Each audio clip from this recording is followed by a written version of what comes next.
So today I'm working on this 2008 Dodge Avenger. I'm going to be giving it an oil change, changing the in-cabin filter. Instead of having it on jacks, I'm going to be using these car ramps. They're pretty good for holding about 10,000 to 12,000 pounds. Their average car weighs about 2 tons. It's about 4,000 pounds.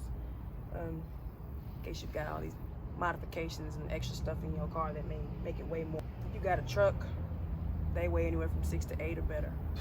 So these still should be good.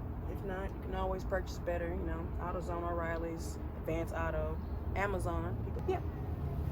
So I'm gonna start with the in-cabin filter first.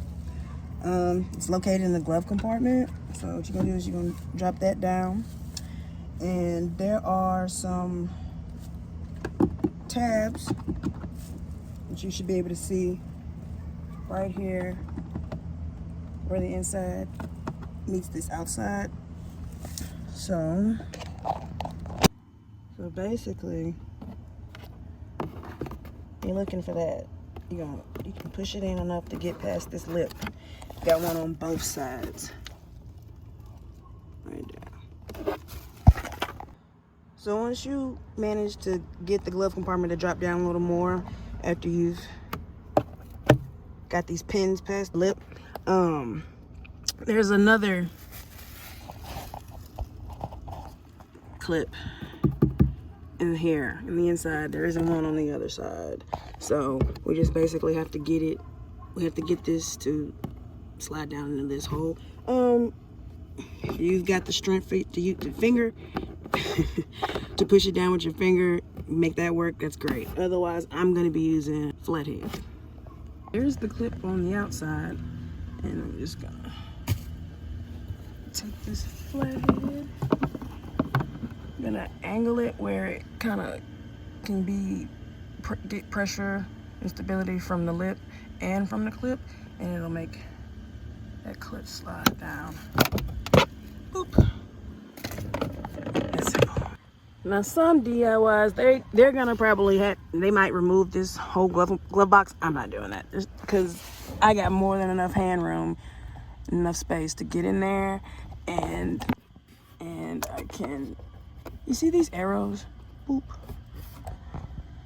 That arrow and this arrow, they're basically pointing out the next clips you need to push in just so you can pop this off.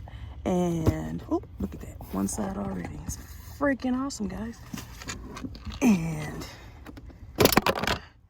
down. Huh. You know, I don't think I even want to tell her that there is not a filter in here. I'm not gonna do that. No, maybe I will, because that's fucking hilarious. It's not hilarious, but what the fuck. So this is the new filter. She didn't have one in there at all. That's hilarious. But normally there'll be an in-cabin filter. It looks like this or bigger, depending on what kind of car you got. But it's gonna be dirty, right? It's gonna have dust, dirt, debris, whatever can come through your AC system. It's probably captured.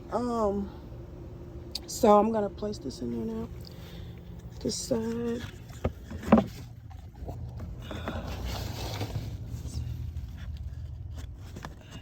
I had to use 2 hands to get it seated, but now I'm just gonna push it all back in there. Well, that wire harness was in the way, so yeah, it's gonna be a pretty smooth transition. That's what it should look like with the old one coming out, and that's what it should look like with the new one sitting in. So she didn't have one in there at all.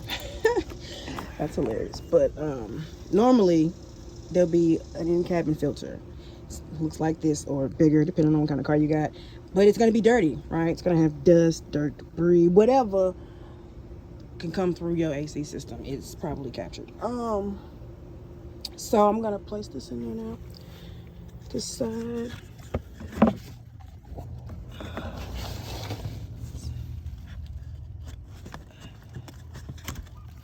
I'm definitely gonna need 2 hands for this.